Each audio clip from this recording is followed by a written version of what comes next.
Marcelo, ¿cómo sigue el tema? Bueno, el día sábado concurrimos a la librería Prima de Lunares en oportunidad en que el doctor Zapicán Mateauda presentó el libro La muerte súbita del agua. Varios temas, no sé por qué no es que solo se presenta el libro, se derivó en distintos temas en esa presentación. Nos pareció muy interesante lo que manifestaba el doctor Mateauda, por lo cual le invitamos y está hoy presente en Radio Charrúa. Buenos días, Zapicán. Buen día, ¿cómo les va? Muchas gracias por la invitación. Y bueno, creo que fue, sí, una buena jornada el día sábado, una concurrencia mayor de lo que esperaba. Y bueno, la intención era presentar el libro y hablar sobre unos temas que están en el libro, que son de actualidad y que algunos evidentemente son muy urticantes porque se refieren sobre todo al agua potable, que es la que nosotros necesitamos y por la cual muchas empresas multinacionales vienen a este país por el agua. Entonces, en ese libro encontramos esa referencia sobre ese tema, el tema del agua. Y la consulta, yo sé que ya se la hice, doctor, pero estamos en un medio distinto. ¿Por qué se llama La muerte súbita del agua? El título del libro. Sí, porque en realidad de a poco nos están llevando el agua y la están contaminando. Entonces eso termina en la muerte del agua, en la muerte, porque, es decir, en una palabra, las multinacionales, o sea, utilizan el agua, primero, cualquier hijo vecino, cualquiera de nosotros, paga el agua. Si no paga el agua, viene la OCE y te corta. Lo cual es anticonstitucional que te corte, ¿no? Porque el único que puede cortar, más si hay un contrato, es un juez. O sea, el agua te la pueden cortar.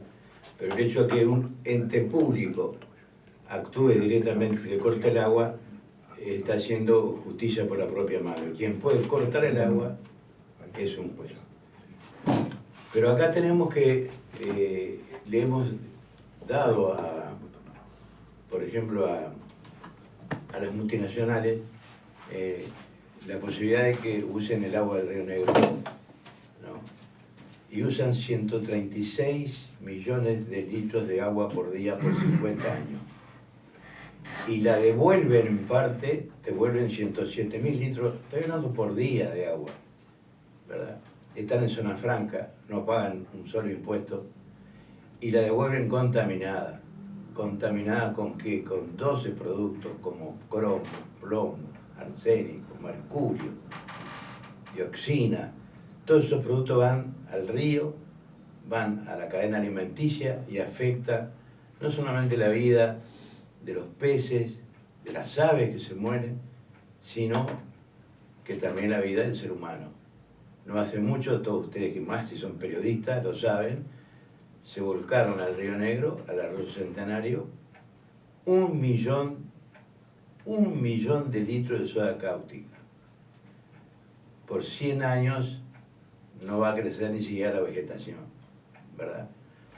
Lo peor de todo esto, ¿por qué hay ciudadanos que estamos en esto? Porque esto se hizo secreto, a escondidas del pueblo, a escondidas de los legisladores. Fue en el año 2017 el primer contrato que se hizo con las multinacionales de Finlandia, porque en realidad son bancos extranjeros los dueños de UPM1, UPM2.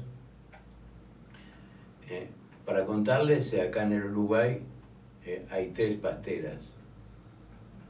Una que está en Punta Pereira, donde conozco, porque hablamos con un amigo recién acá, en Conchillas, porque como médico trabajé en Conchillas. Touriño, la señora, la hermana de los Touriños nos prestaron un lugar para hacer una policlínica, así que conozco muy bien. Ahí se instaló lo que se llama Monte del Plata, que es una de las pasteras que tiene más campos acá. O sea, porque aparte nuestros gobernantes, porque todos iguales, sea de un lado o de otro, le dieron zonas francas, en donde ni siquiera la aduana puede entrar. Y la que tiene más plantaciones de eucaliptos es esa empresa. La segunda empresa fue Bosnia, que ustedes saben bien, la que está en Fragmento, que se cortaron los puentes, que hubo 3 juicios en la Haya, 2 de parte argentina y 1 de parte nuestra, los 2 por Argentina los perdimos, después se hizo un arreglo y bueno, y funciona, pero evidentemente contamina. Y la otra es la que se inauguró recientemente. Hace unos 6 meses para mí fue el día más triste porque ese día se embarcaron a Finlandia 50.000 toneladas de pasta de celulosa. Y eso significó millones y millones de litros de agua que se usaron para esa celulosa.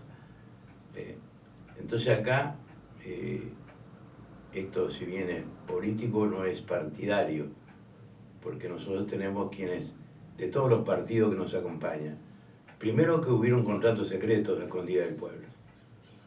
Eso no debe existir, no debe existir en un Estado democrático. Eso no entiende cualquiera, hasta un niño que entra a la escuela, ¿verdad? Segundo, que si mañana hay contratos de inversión que dicen que nos van a mejorar, debería empezar por el Parlamento, porque ¿para qué está el Parlamento? No pasaban por el Parlamento.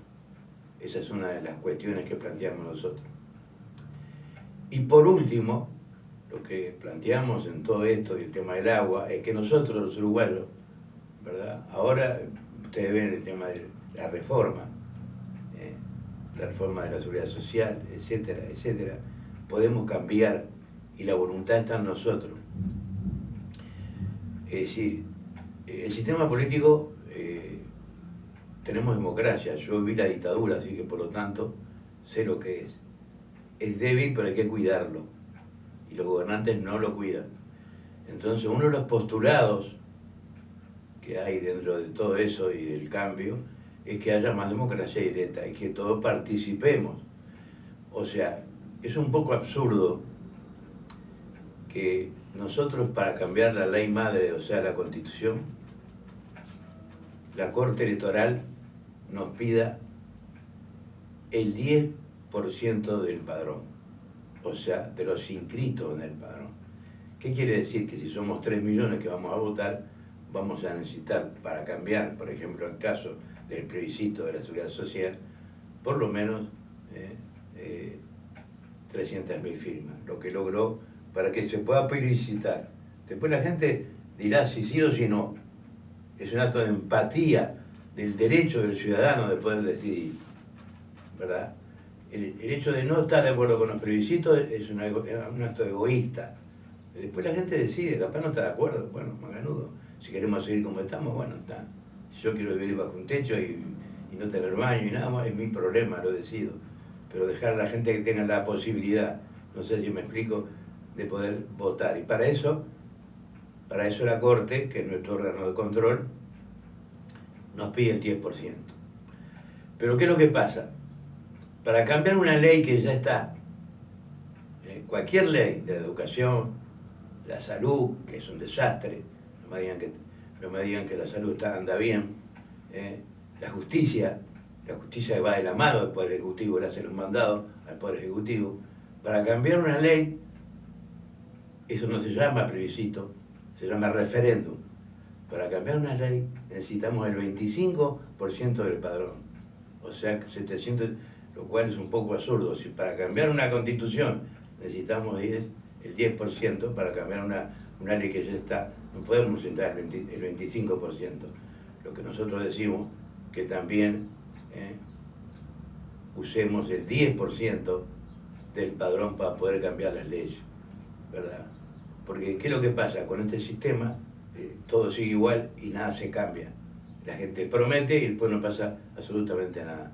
Es otro de los proyectos que tenemos, o sea, para cambiar las leyes que ya están, también el 10% que pide la Corte Electoral para cambiar la Constitución, ¿verdad? Y ahí se cambiarían muchas cosas, ¿verdad? La seguridad social es tan complicada. Por supuesto, si acá hay un montón de gente que no paga tributo. Esta gente que está en zona franca no paga. O sea, y las ganancias se van para Finlandia, que son bancos, está constituida, acá está en el libro, por bancos finlandeses. 2 bancos finlandeses y 2 obras sociales, una que pertenece a Suecia y otra que pertenece a Finlandia. Y el gran organizador de esas multinacionales, dicen oso de peluche, es un finlandés, ¿verdad? Tiene mucho poder porque en Finlandia hay muchas pasteras. A nivel de la Comunidad Europea, Finlandia es la zona que más contamina toda Europa con sus pasteras que tiene como 12. Y tienen tanto poder porque, claro, los ingresos vienen de ahí. Ahora, hace un poco tiempo, ahora un año, hubo una huelga muy importante en Finlandia y los ingresos que tuvo Finlandia fueron por las pasteras que tiene en Uruguay. Porque acá, ¿cuál es la mentira? Que cuando empiezan estas obras, hay trabajo. 2.000, 3.000 fuentes de trabajo. Pero ahora, ¿cuánto quedan? 200, 300. Muchos de esos extranjeros, y ellos no aportan al Banco de Previsión. Pero acá hay mucha gente que no aporta al Banco de Previsión. Y me refiero a la salud, ¿verdad? Acá hay instituciones que dicen que son sin fines de lucro y que están exentas. Si cualquiera de ustedes tiene un kiosco, eso lo sabe todo el mundo. Por eso que el conocimiento es lo único que nos hace verdaderamente hombres libres. El conocer, el leer. Ahora, bien decía Aristóteles, el conocimiento es bueno, pero es bueno ponerlo en la práctica. De nada sirve la inteligencia y el conocimiento si uno lo pongo en la práctica, ¿verdad? Acá hay mucha gente que no paga. Entonces, ¿cómo no va a estar desfinanciado el Banco de Previsión Social? ¿Verdad? Sí, muchísimas instituciones médicas, voy al kiosco, vos tenés un kiosco, vos pagás un aporte que se llama patronal y otro que se llama obrero, que casi el 50% de tu ganancia. Redondeando, ¿verdad? Acá hay muchísimas instituciones, y pueden averiguarlo, está en todos lados, que no pagan el aporte patronal, solo pagan el aporte obrero. Y en 50 años no son millones de dólares, son billones de dólares. Un ejemplo de lo que usted dice, Zapicán, es la mutualista local. Ahí está, otro error, porque no es mutualista. Ese es un error que quedó en la gente. Mutualistas son aquellas, y la gente lo expresa como mutualismo. Es una sociedad médica, no tengo nada contra mis médicos, mis colegas. Si yo como particular cobro $1 millón, cobro particular. Pero que yo le pague a los médicos con el descuento de DICE de la plata de ustedes, eso no es justo. Y que no paguen el aporte patronal, todavía es más injusto. ¿Sí? Mutualistas son... La salud está dividida en tres grandes rasgos, así para que tengan una idea, ¿verdad? Lo que llaman mutualistas. Aquellas que los dueños son los afiliados, esas son las mutualistas. Los dueños son los afiliados. Esas estarían exentas del aporte patronal, ¿verdad? Los dueños, cuando los dueños son los médicos, no tienen por qué estar, es una sociedad comercial. Pero basta que pongan... Pasa a ser una corporación en ese caso. Es una corporación con lucro, claro. Con fines de lucro deberían de aportar. Pero todo el mundo lo sabe esto. No estoy diciendo nada que nadie sepa. Lo saben los parlamentarios, lo sabe el presidente, lo sabe casi todo el mundo. Pero no es habitual que lo diga un médico, Zapicán. Vamos a convenir. Yo no lo digo, lo hago conocer, porque es obligación que la gente conozca, ¿verdad? Porque no es una mutualista, es una sociedad médica, ¿verdad? En donde ustedes creen, o sea, uno puede cerrar los ojos, hacerse el sota, pero que sin fines de lucro. Todavía lucra con el Estado, porque cuando el Estado no tiene algo, por ejemplo, hace que el otro que brinda, ellos lo atienden y le cobran 4 veces más que cobro, por ejemplo, o que pueda cobrar yo en mi consulta privada. Pero no es el tema. Yo saqué eso diciendo de que la seguridad social acá hay que cambiar todo. Pero podemos cambiar nosotros si cambiamos las cosas, ¿verdad? No más contratos. ¿Ustedes les parece que está bien que haya contrato secreto en un sistema democrático republicano como el nuestro? Sinceramente, dentro de su pecho, de su corazón. No, no es justo. Ustedes en su familia no lo toleran, porque los que son casados no toleran que su mujer tenga cosas secretas, ¿verdad? Pero ¿por qué no aceptamos para los demás? Doctor Zapicán Mateuda, médico, lo acaba de decir en esta entrevista. ¿Y tiene una especialidad usted? Yo tengo varias especialidades. Primero, trabajo en Buenos Aires, dirijo empresas en Buenos Aires, a pesar de que soy jubilado, y mi especialidad la hice en el Colegio Médico de Morón, que es terapia intensiva. Pero después empecé acá en Uruguay como emergencia, con Ríos Bruno, y cuando vino la dictadura, me echaron al otro día, sin sumario. Yo trabajaba en el hospital, me echaron del hospital policial, yo fui director del hospital policial, me echaron de acá del hospital, y tengo un honor que capaz ustedes nunca lo han visto, un diploma que se llama categoría C. Y bueno, entonces me fui y no me fui para Argentina. Nunca dejé de estar acá, pues seguí trabajando igual. Entré a Argentina, que es mi segundo país, por un decreto de Alfonsín, un gran demócrata. Entré por mis conocimientos, eso está en Elefante Blanco, en el libro Elefante Blanco, como persona útil para hacer lo que yo sabía hacer. Hasta la fecha yo sigo dirigiendo en Argentina, soy colegiado en el Colegio 3 de Morón, soy colegiado en el Distrito 2 de Avellaneda, porque soy director de Cardiosur, y como la internet me permite, lamentablemente con la pandemia, o la pandemia que tuvimos, con el miedo que nos metieron. ¿No cree tampoco en la pandemia? No creo, no, por supuesto que no. Un invento. Que existió, el virus existió, son cosas distintas, ¿verdad? ¿Qué pasa con el contrato de Pfizer? ¿Por qué sigue siendo secreto?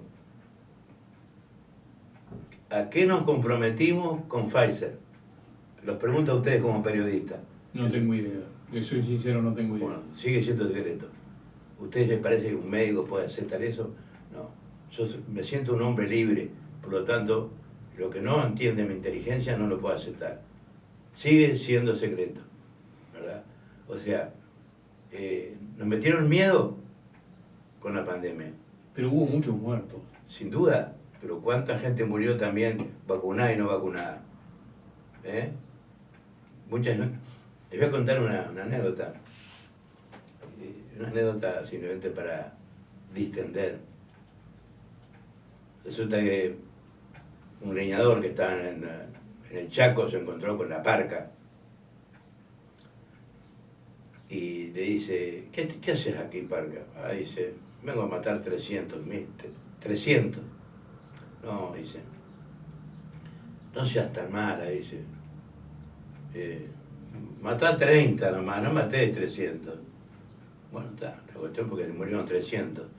Como a los 2 meses la encontró de vuelta, y dice: qué mala que fuiste, me mentiste.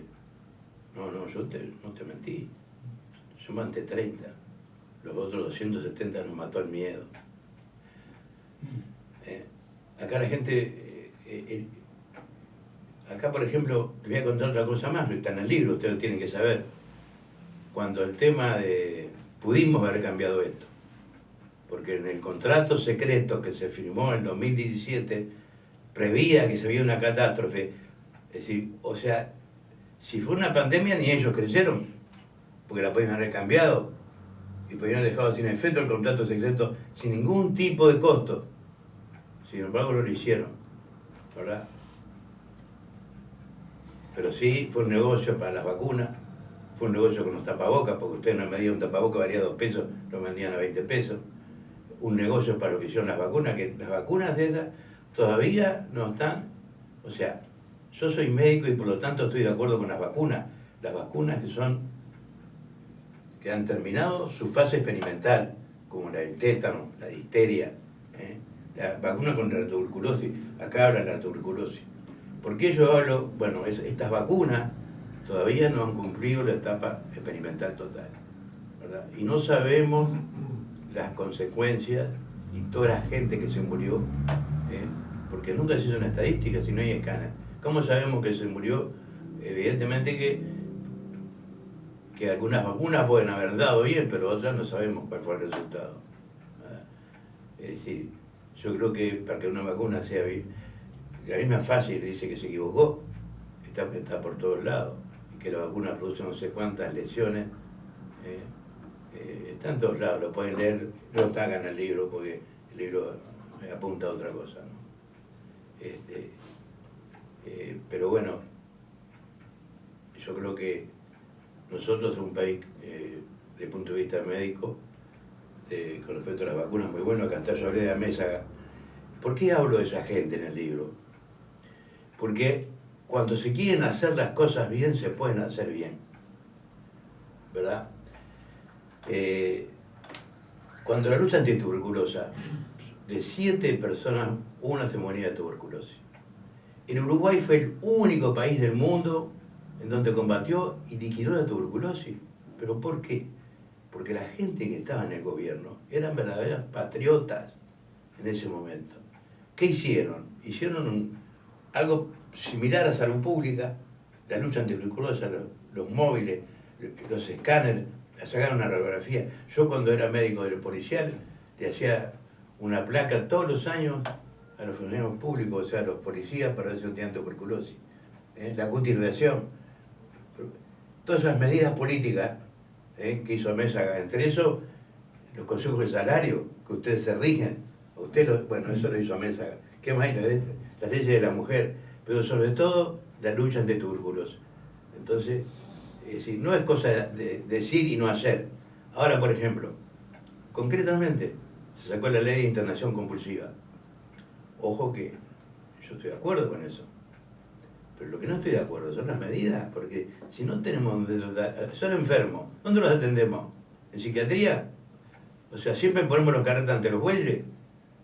Son todas medidas proselitistas, porque primero tengo que armar la estructura para tratar a estos enfermos, ¿verdad? Y gastar en las cosas que debo gastar verdaderamente. Ahí en el elefante blanco está cómo se despifarra el dinero de ustedes, de todos nosotros, ¿verdad? Pero esto nosotros lo podemos cambiar si queremos. Si no lo queremos cambiar, bueno, seguiremos como está, ¿verdad? ¿Estamos preparados para cambiar? Esa es una discusión que habitualmente tengo con un panelista de este programa, que él me dice que el pueblo uruguayo no está preparado para cambiar nada. ¿Está preparado el uruguayo para cambiar? Yo creo que sí. El tema es que los intereses, o sea, se responden a otros intereses y a otras cosas que no interesa que se cambien. ¿Está claro? Ustedes tienen que saber, por ejemplo, que hay países que tienen democracia directa y que, por ejemplo, Suiza, por decirle uno, yo si vendo más estos libros voy a hacer una ampliación, voy a sacar los sueldos de los parlamentarios, no cobran sueldo, solamente viáticos, y cambian la constitución con un 5%. Claro, pues a mí me interesa, si yo tengo que el 60% de los jóvenes, el 60% de los jóvenes abandonan el liceo, ¿qué pueden saber los jóvenes? ¿Por qué nosotros no podemos rendir las pruebas en dos idiomas? Yo contaba en la charla, y lo cuento en el libro, porque acá todo el mundo sabe de fútbol, entonces los futboleros saben. Un día nos tocó jugar con Jordania, ¿se acuerdan? ¿Quién es Jordania? Jordania fue uno de los pueblos que junto con Palestina le dio la posibilidad a los judíos de instalarse en Israel. Eso también tienen que saberlo. Pero eso es el conocimiento, la lectura. Bueno, Jordania jugamos, ayer ganamos 5. ¿Se acuerdan? Bueno, ¿quiénes son los jordanos? Y tenemos que ir a una final, los uruguayos somos campeones del mundo. Nadie juega mejor al fútbol que nosotros. Bueno, entonces, ¿qué hice? Investigué, no es una democracia, es una monarquía. Pero les cuento una cosa, el índice per cápita es 5 veces mayor que el nuestro. hablan 3 idiomas: inglés, árabe y francés. Los exámenes los dan en inglés y en árabe. La alfabetización de los hombres el 98%, de las mujeres el 97%. ¿Qué tienen los árabes, los jordanos? ¿Tienen más neuronas que los niños uruguayos?